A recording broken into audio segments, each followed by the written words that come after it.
কবির ভালো করে ছবি তুলিস।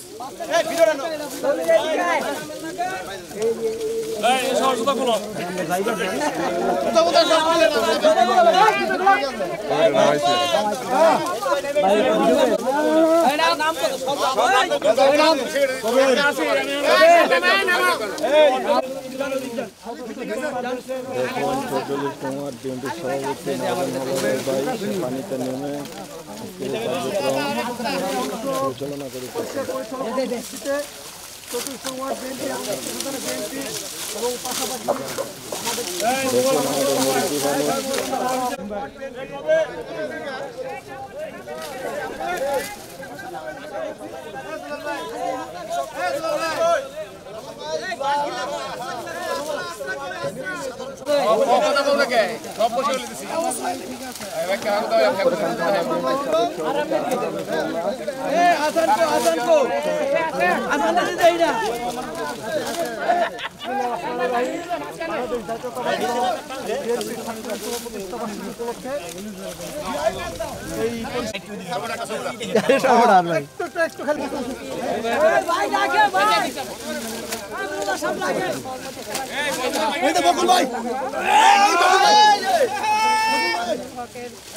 যে আমরা খাল নদী রাস্তাঘাট পরিষ্কার করব পার্টির চেয়ারম্যানের নির্দেশে।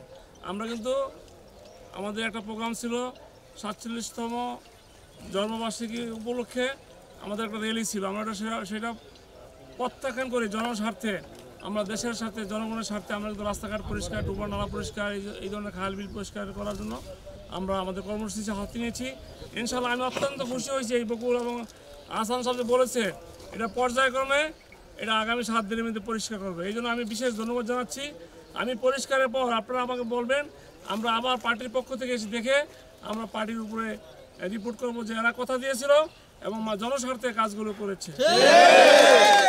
আমরা বিশ্বাস করি আপনারা করতে পারবেন এবং আমাদের অন্যান্য ওয়ার্ডগুলোতে শুরু করা উচিত, কারণ এটা আমার পার্টির চেয়ারম্যানের এটা নির্দেশ। এখন 44 আছে, 45 আছে, 46 আছে, সবাই শুরু করা উচিত। তারপরে পর্যায়ক্রমে দক্ষিণখান, উত্তরখান, তুরাগেও শুরু হয়েছে। আমরা ঢাকা শহরের সব জায়গায় কিন্তু করতেছি।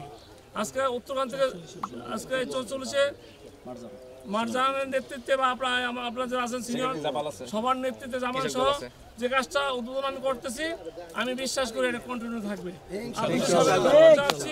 আপনারা জনগণের পাশে আছেন, জনগণের পাশে থাকবেন এবং জনগণের ভোটের মাধ্যমে আমাদের ক্ষমতায় আসতে হবে। সবাইকে ধন্যবাদ। খোদা হাফেজ। বাংলাদেশ জিন্দাবাদ। আসসালামু আলাইকুম।